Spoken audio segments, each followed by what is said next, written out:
Bottom of the first inning, there's no score. Brett Butler of Atlanta gets all of an Alejandro Pena pitch, sends it high and deep to right field. Rick Monday runs out of room. Braves take a 1-0 lead. In the bottom of the third, leading 1-0, Atlanta's Rafael Ramirez drives a base hit to left field. Dusty Baker comes up throwing. Glenn Hubbard scores, as does Claudell Washington. The Braves take a 3-0 lead on the single by Ramirez. On to the bottom of the fifth inning, Pat Zachary on in relief with the bases loaded. Glenn Hubbard gets a base hit through the hole into left field. Randy Johnson will score, as will Bruce Benedict. The Braves go on to a 7-1 victory over the Dodgers. They now trail Los Angeles by 3.5 games.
Football team than I am you today. You overcame a lot of adversity, from getting up off the ground after losing that one last week, to having people hurt, playing hurt, sucking your guts up, other folks playing better. All of the things that evolves around football, you just played out there today.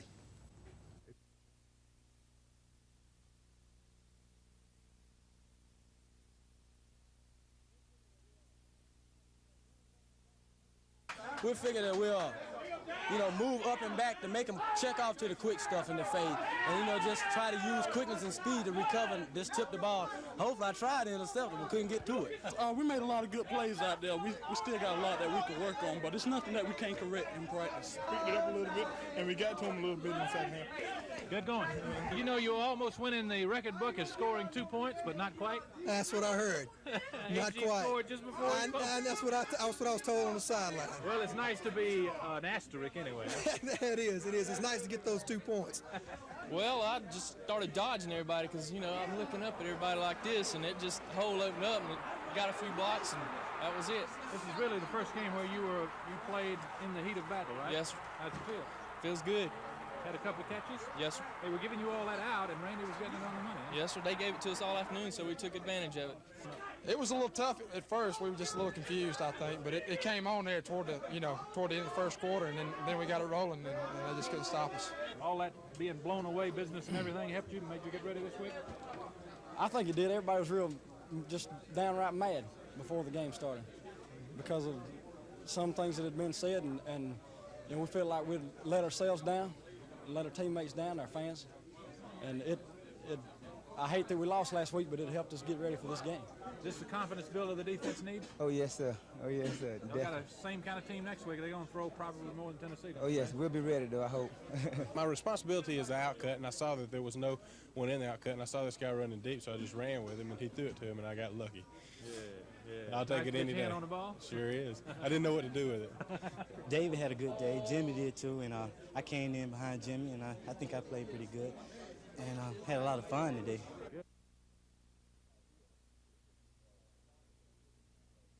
Right here is the photography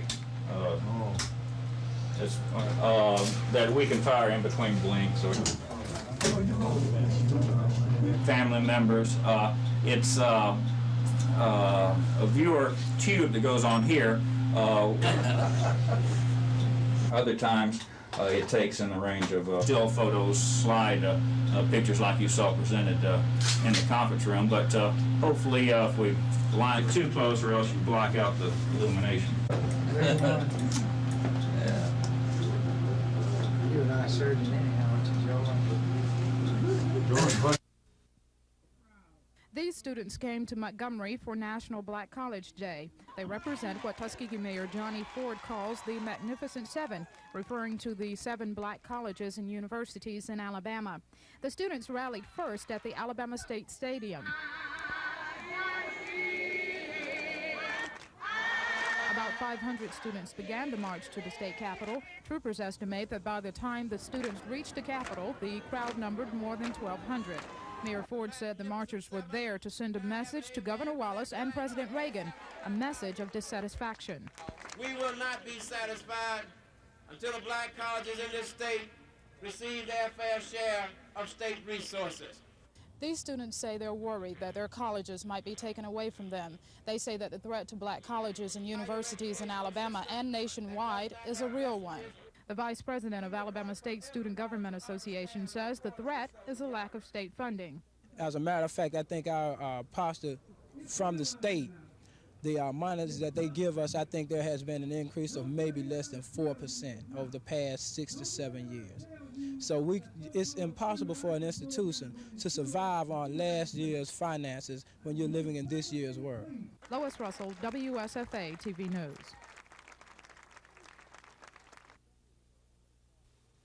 Philosophy frequently. Montgomery Mayor Emery Falmer was the first person up in today's meeting, reading a prepared statement in which he said there is a problem in the city, though it is not necessarily race. In my opinion, most of the race problems in Montgomery are politically generated. Political differences in philosophies are magnified when political figures are black and white.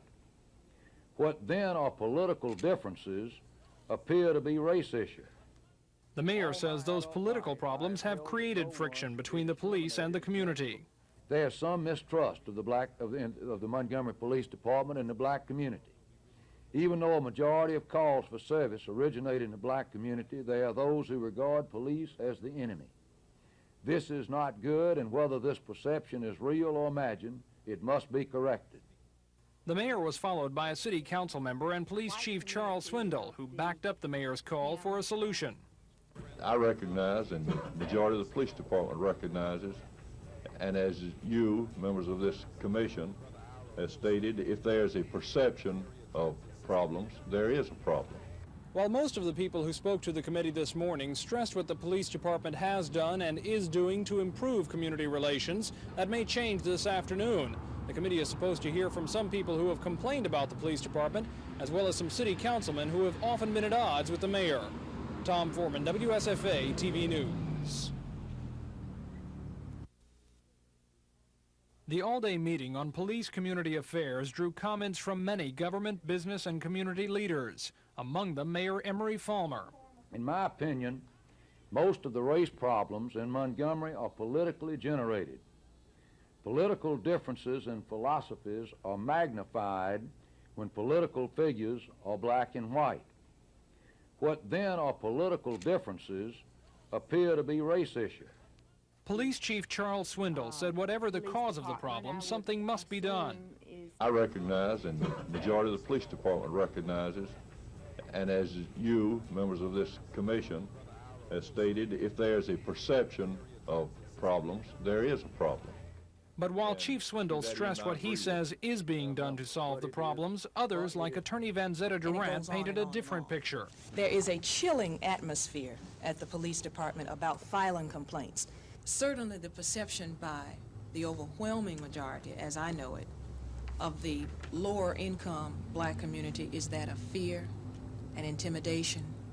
That was a sentiment backed by Councilman Donald Watkins.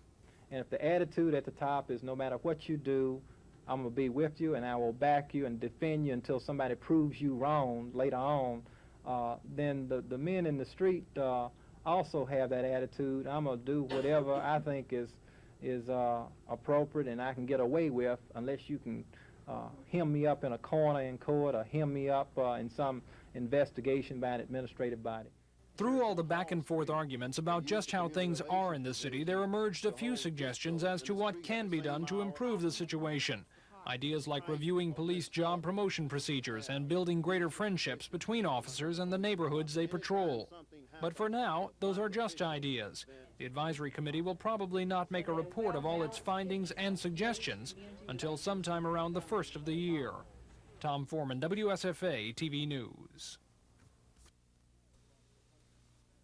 Attorneys say there's a conspiracy to keep the Todd Road defendants from getting a fair trial. They say the suspects never would have been indicted if some Montgomery police officers had not tampered with evidence in the case. The attorneys have accused the police of deliberately destroying tapes of radio and telephone calls and withholding complaints about excessive force. The head of police investigation, Major E.B. Alford, denies these accusations. Perhaps most potentially damaging is the defense claim that a grand jury member was prepared to exonerate police of any misconduct, no matter what the evidence showed. The attorneys say a white female juror told police officers not to worry, they had her vote. Major Alford says to the best of his knowledge this never happened. The major calls all the allegations far-fetched. Meanwhile, the defense is asking the district attorney to grant immunity to 2 Montgomery police officers. In a letter to Jimmy Evans, the defense attorney says the 2 officers know about the alleged beatings of the Todd Road defendants and may have lied to the grand jury. Susan Silvernail, WSFA TV News.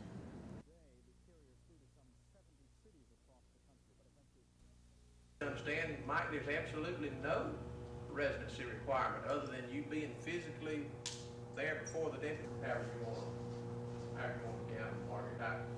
Margaret, for you, anything over 10, I'm sure you're good. 6 to 9 will provide an excellent opportunity for the apartment residents and those living in housing areas surrounding the apartment. There are 3,700 and some odd units or individual apartments, Dennis. Now, how many of those people are registered? One thing, in the press release that I handed out, it says 16 apartment complexes, and Elizabeth said 15.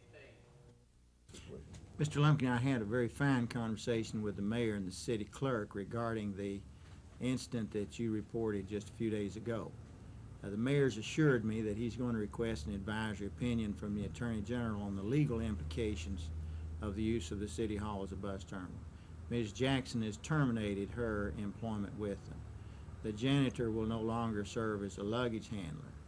The young man in the city repair shop, he has been made aware that there are legal problems associated with his working on private vehicles.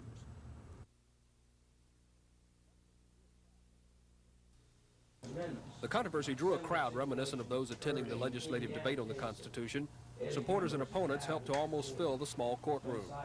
Attorneys for Representative Manley challenged the authority of the legislature to adopt a new Constitution in the form of a single amendment when the current Constitution only gives that power to a constitutional convention. And they say even a constitutional convention would have to be approved by a vote of the people. A former candidate for governor, Robert Muncaster, took a slightly different approach to his challenge of the proposed voting. Mr. Muncaster pointed out that members of the legislature are bound by their oath of office to uphold and defend the Constitution. And the lawmakers couldn't do that when they voted to repeal the old Constitution in favor of the new one. Attorneys for the state argue, however, that a constitutional convention isn't the only way to write a new Constitution, saying that people have the right to change the Constitution at any time, and the legislature represents the people. Besides, says Attorney Tennant Lee, a suit challenging the validity of the process isn't proper unless the voters approve the new document. An attorney for Secretary of State Don Siegelman says Mr. Siegelman is just following procedure to place an amendment before the voters. Judge Gordon says he'll rule on Friday. Dennis Latham, WSFA TV News. Several candidates' names have already been mentioned as possible replacements for Dr. Randolph, although none is being made public. Whoever is selected will serve on a temporary basis until a selection committee can find a permanent replacement. Serving on the selection committee are board chairman Dr. LaRue Harding, trustees Andrew Hayden and Lillian Holt. Dr. Harding says the committee won't limit the list of candidates to persons in Alabama. He says a full-scale search will be launched in and out of state. There's speculation that President Emeritus Dr. Levi Watkins will be asked to sit in temporarily. Although he hasn't been formally asked, Dr. Watkins says he doesn't want the job. He says he's busy writing a book. and the trustees reportedly have no intention of asking Dr. Watkins to return as interim chief executive. But Dr. Harding says Dr. Watkins will be considered among the other candidates should he apply for the position. The selection committee has until November 3rd to find an interim president. Once a nominee is submitted to the board for its approval, the selection committee will regroup to find a permanent successor to Dr. Randolph. That could take up to a year or longer, depending on the number of candidates interested in the job. Kim Davis, WSFA TV News. In keeping with its practice of confidentiality, the search committee met behind a closed door, a door with a window. Although you couldn't hear anything, you could see the group was working in apparent harmony. Committee Chairman Bobby Lauder says the committee is staying low-key and not talking about its work, hoping to stay away from the time, political, and fractional pressures that plagued the last search committee as it selected former university president Dr. Hanley Funderburg. I think we're being thorough, and I think we're being more deliberate in what we're doing, and we feel like we're under no kind of time constraints, so we feel good about it. Meanwhile, the administration of the Auburn campus is no longer the focus of faculty gatherings, and the students are concentrating on their academics, campus life, and their Tigers. Almost unnoticed, the committee continues its work, hoping to narrow its more than 200 candidates to at least 60 after this meeting, and it will begin almost weekly meetings during the next several months until it's ready to announce its choice. I'm Chris Grimshaw, WSFA TV News on the Auburn campus. And motion carries. Ordinance has been adopted. Thank you, Mr. Wright. On the median price of homes, since you haven't heard the reading of the application, the representative of the large homeowner. Yeah, I have no issue with what you said. I think though that resolution declaring an auction in dangerous region of various lots and authorizing the hearing. Evaluation. Vote.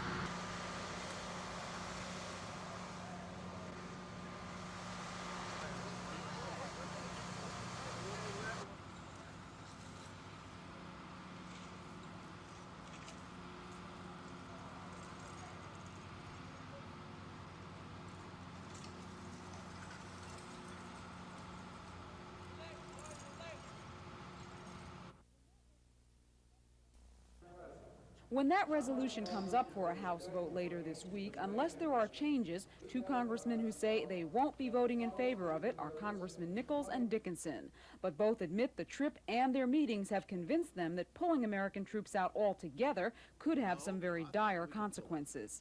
I think we could pull out tomorrow. But I think if we pull out, I think this is what would happen. I think you're very apt to have another bloodbath if all those forces pulled out all at one time. The congressmen are concerned about the increased American presence, but they say they are willing to give the administration a chance. But Nichols and Dickinson say there has to be an amendment to the resolution requiring the president to report back to Congress on the Middle East on a regular basis. And what we will recommend is that there be more often reporting by the administration to the Congress as to where we stand and what success we are making. And that's what the War Powers resolution would require, in addition to a definite date. Well, we're not enthusiastic about a definite date of 60 days, 90 days, 180 days, or 6 months, 18 months. Barbara Samito, WSFA TV News in Washington.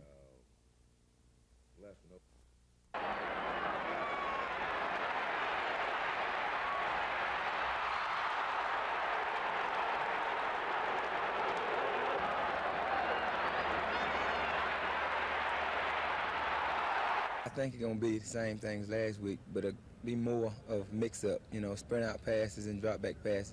They got some big linemen that going to be blocking, this week. And I got to rush hard and, to get back there.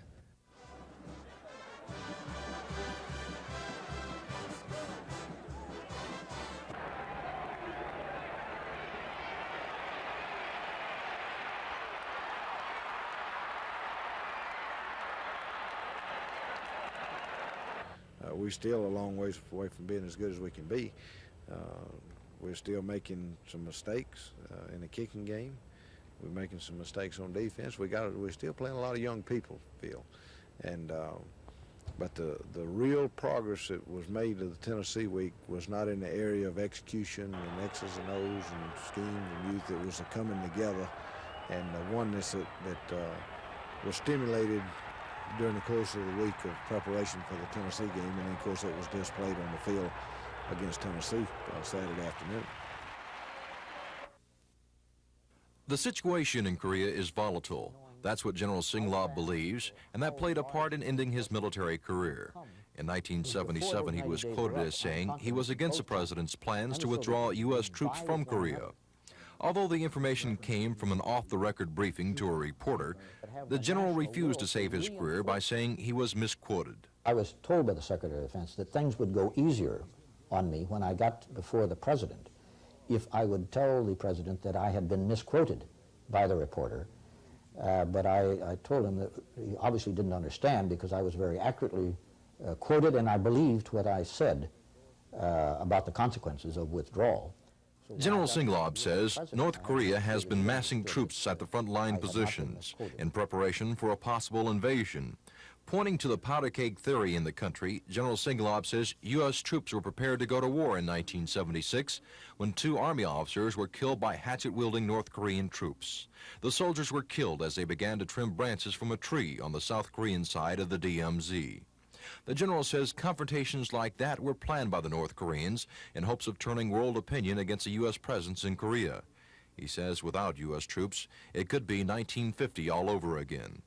There would be no question. There would be an attack if those forces were not there. I think the fact that we are there and that we have the military power, not only of the United States, but of the free world with us in this regard, is the issue that is deterring a North Korean attack. Don Phelps on the military beat. I should point out also that while the Chinese...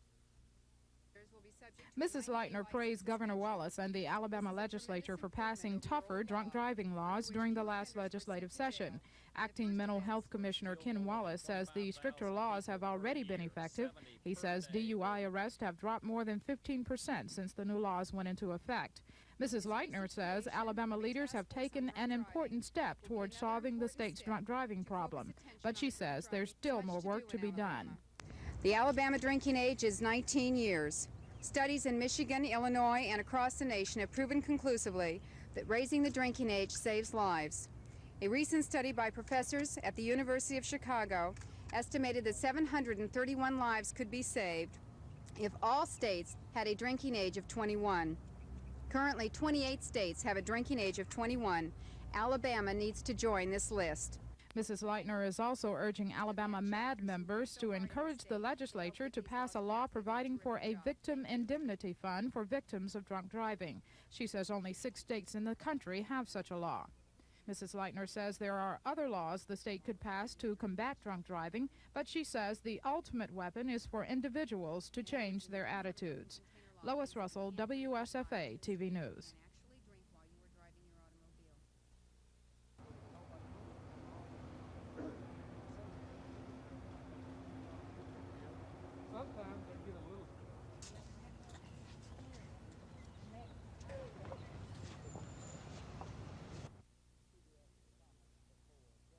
CBS has promised before. 12 years ago, they said that they would have closed captions. Said they would, but they never have. It's been 13 years ago now since they said this. They've broken their promises. Yes, they'll be, how long are you going to be here? Stay here? Till 5. Till 5.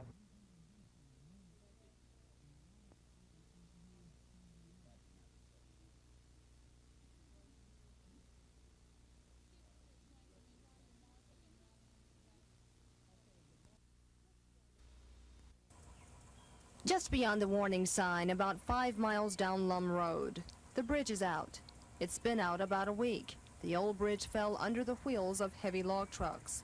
The machinery used to repair the bridge was idle today. County crews were busy working at other sites. That's because there isn't enough manpower to go around and hasn't been since July, when the layoff became real. We had a layoff some 2.5 months ago or thereabout, which cut back our maintenance crews to the point to where we had to take the bridge crews, shift them around to other points, and for that reason, there's nobody working today. On the other side is the Mount Willing community. The bridge was a shortcut to town, but now families have to drive about 12 to 15 miles out of the way, and the water line broke when the bridge went down. Well, when the bridge broke down, the water line was attached to it. And of course, the water line that is serving several communities was broke down with the bridge. When is that going to be back in full operation? We hope immediately after the bridge is repaired. It would be useless to put the water line in before the bridge because the water line will be in the way. It's going to take close to 3 weeks to repair the bridge. In the meantime, county officials hope their financial condition changes so they can recall all of the laid-off workers. But for now, no one's optimistic. Kim Davis, WSFA TV News in Lowndes County. Last week's 44-24 win at Vanderbilt was a confidence builder for Alabama. They fought back from a 17-0 deficit but won the game going away. In fact, all three of the Crimson Tide's wins this year have been relatively easy. Does this present an overconfidence problem heading into Saturday's homecoming game with 1-2 Memphis State? Well, I think the thing that happened to us last week should help a little bit to guard against that. But certainly we remind ourselves every day, some way, some shape, form, or fashion, that the worst thing that we could possibly do, the worst thing any team could possibly do, is underestimate their opponent. Because any given day, any team can beat any other team. That's an old cliche, I know, but it's really true. Overconfidence can be a factor where you're down in your last game, you come back and win it by a fairly decent margin. But I feel that this team here, in the new offense that we have, there's a lot of things that we still don't know, and having a jittery feeling that you don't know those things will allow you to prepare yourself for situations that you haven't come upon. No, I think we learned our lesson about that last Saturday against Vanderbilt. I think we were maybe a little bit overconfident and not taking them as serious as we should, and I don't see that being a problem the rest of the year, even with Memphis State not being as highly touted team as some of the ones we'll play. Overconfidence, I don't think, will be a factor in any of the games the rest of the year. Memphis State has a victory over Ole Miss and losses to North Carolina and Virginia Tech. But they feel they can play with Alabama. More on the Tigers tonight at 10 o'clock.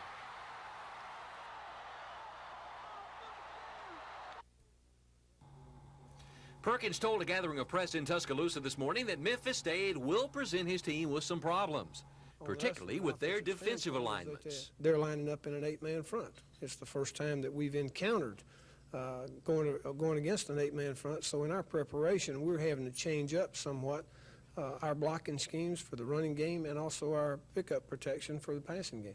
The Tigers are off to a 1-2 start. Their win was over Ole Miss. The losses came to 5th-ranked North Carolina and Virginia Tech. In Memphis, Coach Rex Dockery says that this game is important to his entire program. Well, every game's important to us, but I think playing a team like Alabama with our stature is good for our program. I think it's good for our players, and it's definitely a challenge. Each game's important for us in our program. Memphis State assistant Jimmy Sharp is familiar to Alabama fans. Like Ray Perkins, he once played and coached for the Crimson Tide. He says to beat Alabama, you must stop Walter Lewis. Other than lining people up differently, I don't see a whole lot of change in their offense. He's still the key. He's still the trigger man. He's the guy that makes it happen. He makes the big play. You stop Walter Lewis, you stop Alabama. I don't care if they're in the wishbone or split backs or it doesn't make any difference. He is the key. Memphis State and Alabama, homecoming, Saturday in Tuscaloosa.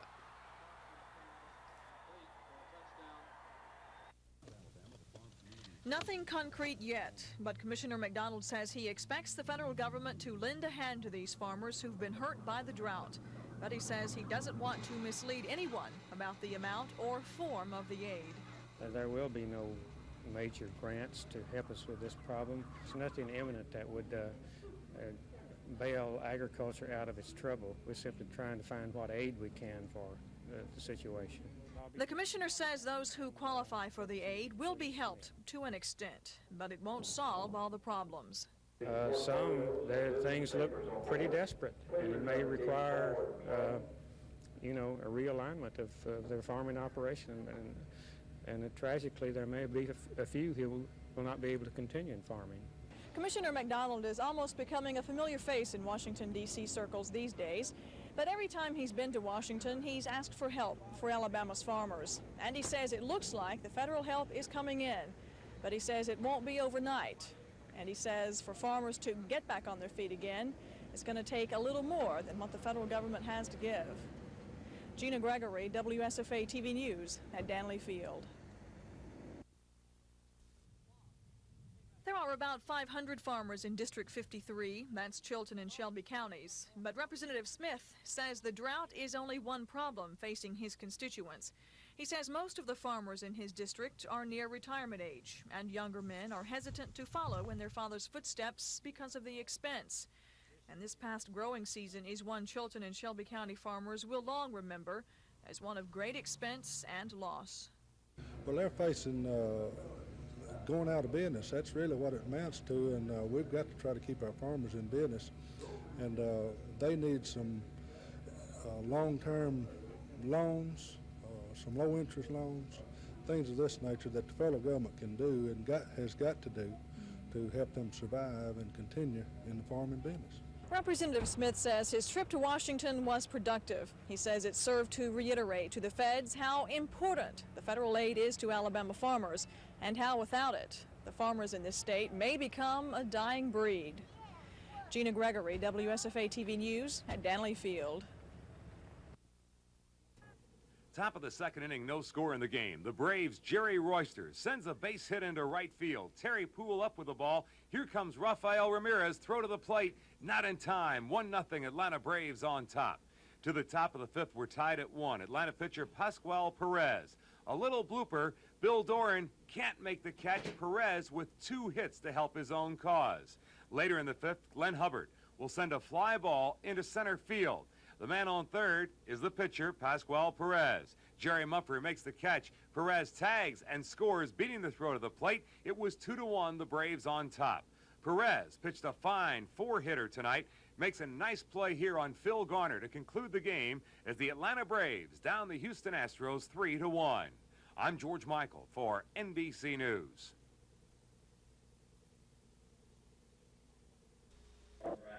MAD wants to change more than the laws against drunk drivers. They want to change the public's attitude, which they call lackadaisical. So we have just accepted it as something that we didn't particularly like, but was something that we couldn't do anything about. But that's just not true. We can do something about it. Mrs. Wyatt can identify with MAD founder Candy Leitner, whose 13-year-old daughter was killed by a drunk driver. I lost a son in 1981, a 17-year-old son, and his friend also were killed by a drunk driver. So now, Mrs. Wyatt is a member of the Montgomery chapter of MAD and plans to do what Mrs. Leitner is doing on the local level, educate the public about drunk drivers who, according to statistics, kill nearly 25,000 people every year nationwide. Kim Davis, WSFA TV News.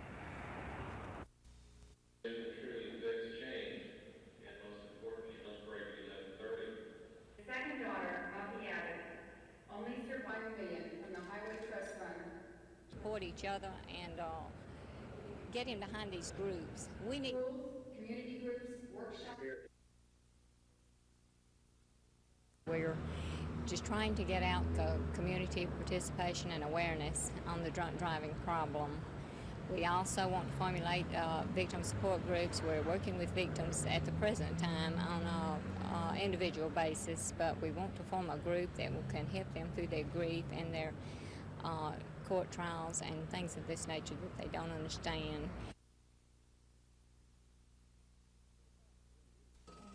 For the past 3 weeks, the State Democratic Party has been accepting applications and a $235 qualifying fee from those people who want to be handpicked as Democratic nominees in House or Senate races. 154 people have signed up for 101 of the 105 House seats. 67 of them have apparently won the party nomination since they were the only ones in their district to apply. That means there are 34 House seats where the Democratic Executive Committee will have to choose from 2 or more potential nominees. Out of the 105 House seats, 4 don't have any Democrats wanting the job. And of those 4 seats, 2 have Republican challengers and 2 don't have any major party candidates, opening the door for write-ins, independents, libertarians, or whatever. In the Senate, 47 men and women have registered with the Democratic Party for 33 of the 35 Senate seats. There are 22 Democrats who will get the party nomination because they're the only ones to sign up in their district. There are 11 Senate seats where party leaders will handpick nominees. That means that the Democrats won't mount any opposition in 2 Senate seats, seats that will likely be won by the Republican challengers in those areas. But the controversial portion of this Democratic process starts Saturday in Birmingham when the Democratic Executive Committee meets to handpick nominees in those House or Senate seats where there are 2 or more Democrats who want the job. Chris Grimshaw, WSFA TV News. We can make these loans available on an expeditious procedure. There's a regular emergency procedure. There's an emergency handbook that contains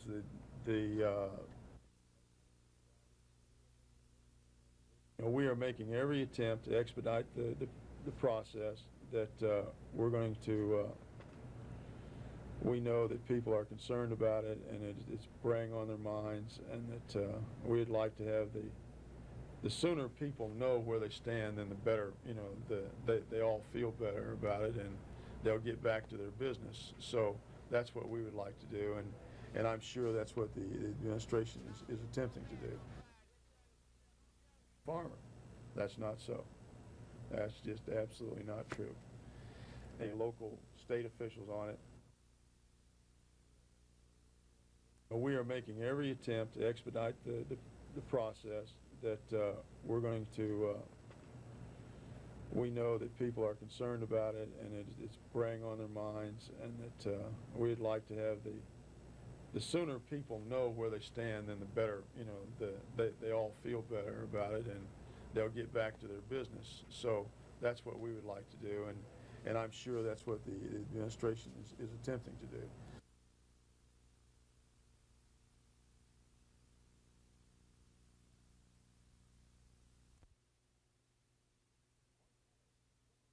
Bart Conner, 76 Olympic medalist Peter Corman, and James Hartung compete in the National Gymnastics Championships for men. Plus great teams and great action with the Legends of Bowling. All on Sports World next Saturday.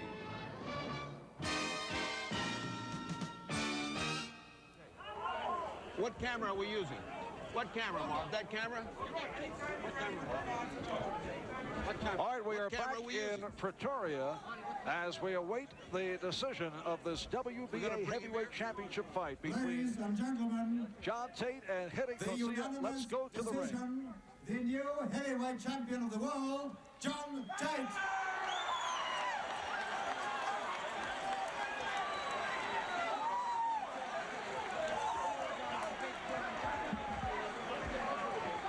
So John Tate, as expected, has won by unanimous decision. He is the WBA heavyweight champion. Freddie Pacheco is in the ring with the Fighting Machine.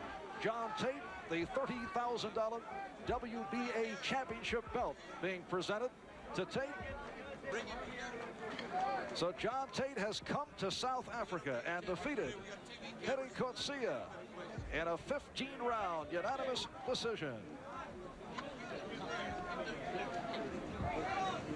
John Tate receiving $400,000 for the fight this evening, plus that championship belt. Come on, baby. Right and now the question is, will there be I'm going to put it to you in a minute. A matchup with the WBC champion, Larry Holmes? Hey, I did it, man. Ferdy is all set. Hey, I did it, man.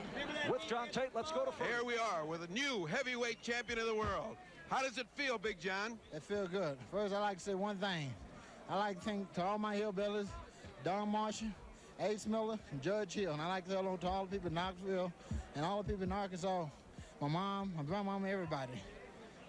It's a big night, John, and back to Marv. So John Tate has defeated Henry Garcia to win the WBA heavyweight title.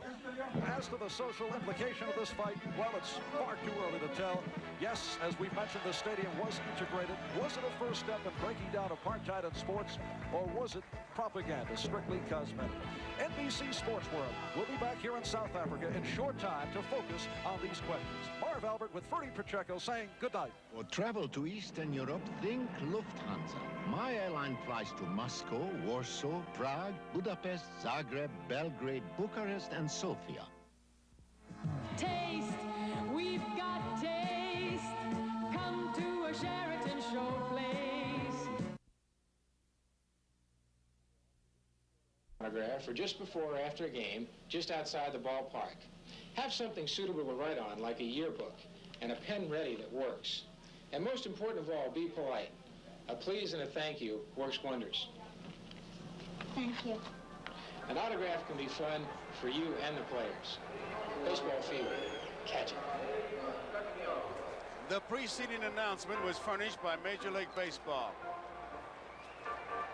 Bert Blyleven and the Pittsburgh Pirates 6 outs away. And as Sparky Anderson said so well last night, the Pirates right now, they'll be playing outs. It's a countdown. Sparky and Wes Parker and Dick Enberg, they'll all be there as we look at the Pirate bullpen. Tanner's not going to let it slip away. Don Robinson, the right-hander. Grant Jackson, the left-hander. He didn't even wait for him to get behind a hitter. No, he has a 6-1 lead, and it is the 8th inning. But I think with Keeson hurt, Candelaria possibly hurt, he's going for all the marbles tonight. 2 quick strikes on Dave Concepcion. You're right, Don. He might have trouble coming up with the starting pitcher if Cincinnati comes back. Keeson with the blister, Candelaria the sore rib cage. Davies moving who?